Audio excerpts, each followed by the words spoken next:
¿Qué dijo Jesús? Todos los que en mi nombre, todos los que creen en mi nombre y con agüita. ¿No? Fíjate, una vez de recién convertido, que se le manifiesta un demonio a una persona allí en la congregación donde yo asistía. Y le estaban sacando el demonio. Yo estaba asustado porque era la primera vez que veía un poseso o alguien posesionado por un espíritu. Y le gritaban y se subían arriba de él y los botaba y así como en las películas. Y yo lo estaba mirando. Entonces llega uno y dice, háganse a un lado. Y luego agarra la Biblia y se sienta encima de él y se la pone aquí en la frente. Y hace así. Y el diablo, el demonio decía, ¡ah, no, no! Pero no se salía. Y el otro, con la Biblia aquí. Si no es un fetiche la Biblia. Hay gente que lo tiene así como algo, como si fuera como el agua bendita. Este libro por sí mismo así, nada más como un libro así. Te reprendo, Satanás. No tiene absolutamente ningún poder. Hermanos, tenemos que ser muy entendidos al respecto. ¿Por qué? Porque hay muchas prácticas dentro de la iglesia cristiana que caen en la agüita. No se diga los de Pare de Sufrir con su agüita a un lado. Ustedes han visto en la televisión. Y luego que el manto sagrado y que no sé cuántas reliquias y cosas y le atribuyen a cosas, poderes espirituales. Hemos caído en el mismo asunto. Así es que no debemos de señalar solamente los errores de uno, sino nosotros también estamos involucrados en esto. En el año 1115 de nuestra era se establece la confesión auricular. ¿Qué significa eso? Fíjense cómo todo era un plan concebido, pero con una ambición de control.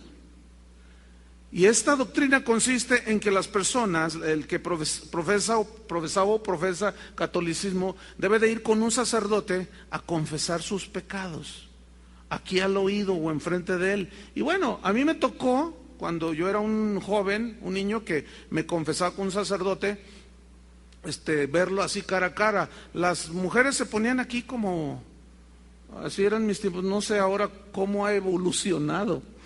No sé si ha evolucionado, si sigue siendo igual, pero me acuerdo un día que yo iba, pero sí tan acongojado, yo me senté el peor, me senté como el último, como así como Pablo, como un abortivo, como un desechado por Dios.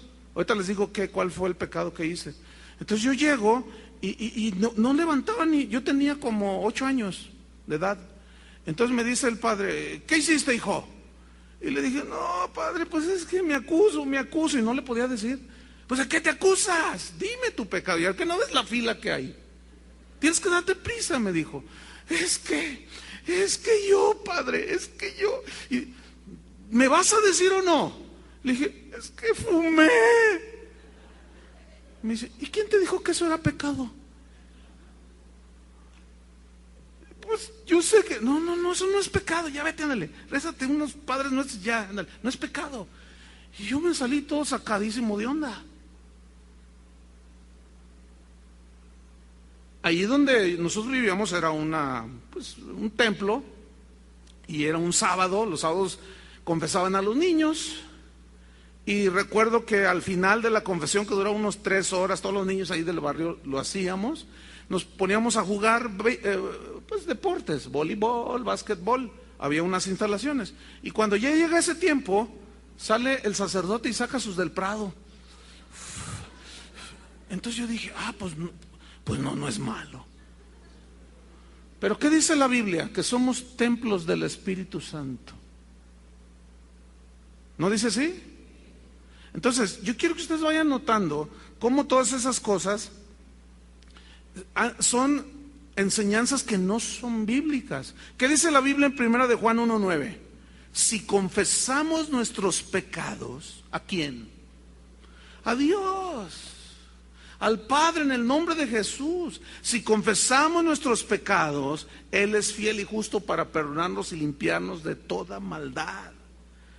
Fíjese qué irracional es esto. Yo ofendo a mi esposa y voy y le pido perdón a un hombre. Nada. Nunca nos enseñaron, ok, yo te perdono en el nombre de Dios, ahora pídele perdón a tu esposa. Nunca.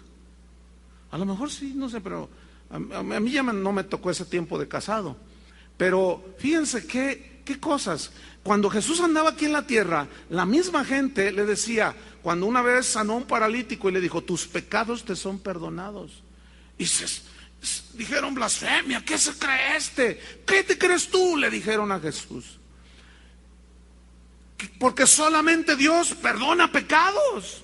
¿Cómo se le ocurre a un hombre decir yo te perdono? Dice, pues yo soy el Hijo de Dios y yo tengo poder para perdonar los pecados. Es el único que puede perdonar los pecados. El sacerdote no murió por mí para que él me ande perdonando los pecados. Nada más aberrante que eso, hermano. Pero ¿de dónde fue concebida todas esas doctrinas? De mentes no nacidas de nuevo. ¿Ven? Llegamos hasta el año, en esa misma, casi a la par, en el 1115, se establece la doctrina de la transubstanciación. ¿Qué es esta doctrina católica?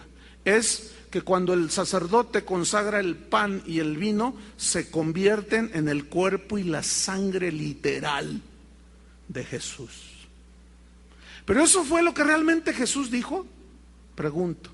Porque cuando él estaba allí y partió el pan, les dijo a sus discípulos, tomen, coman, este es mi cuerpo que por vosotros es partido.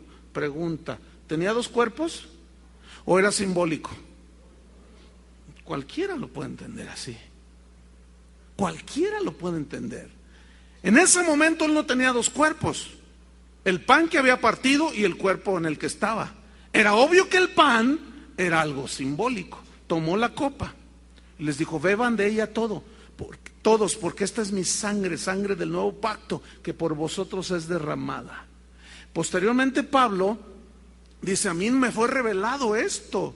La noche que el Señor Jesús fue entregado, tomó pan, lo bendijo, lo partió, coman todos, beban de la copa. Todo el que hace esto, dice, háganlo en memoria de mí. Como un recordatorio de ¿qué?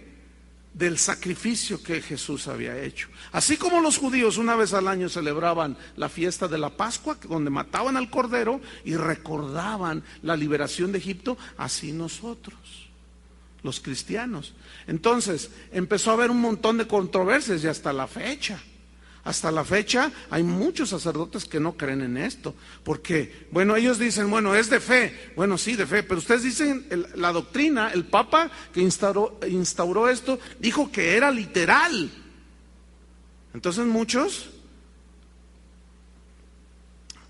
han visto, después de que consagran, ven el vino, ven el pan, la hostia, y dicen, no, pues sigue siendo. Fíjense, una de las cosas que enardeció Martín Lutero cuando fue a Roma, antes de él, pues le viniera toda la revelación de la epístola a los romanos, fue que al llegar a Roma, fue a una pequeña iglesia a concelebrar una misa.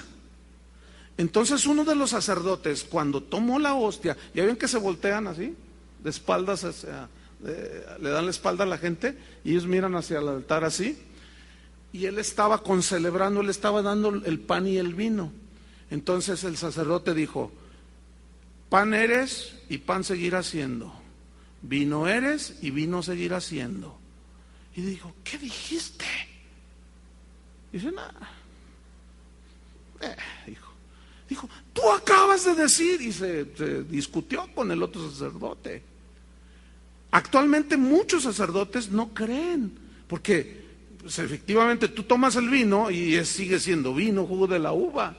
Agarras pan y sigue siendo pan, pero algunos muy listos han metido pedazos de carne ensangrentada y dicen, hacen ahí del que estoy consagrando, y de pronto, milagro, milagro, milagro. Miren, se convirtió en carne verdadera, carne de Cristo. Y la gente, y obviamente hay que caerse con el billete. Qué horrible, ¿verdad, hermanos? Fíjense lo que los hombres han hecho, hemos hecho del cristianismo, hermanos.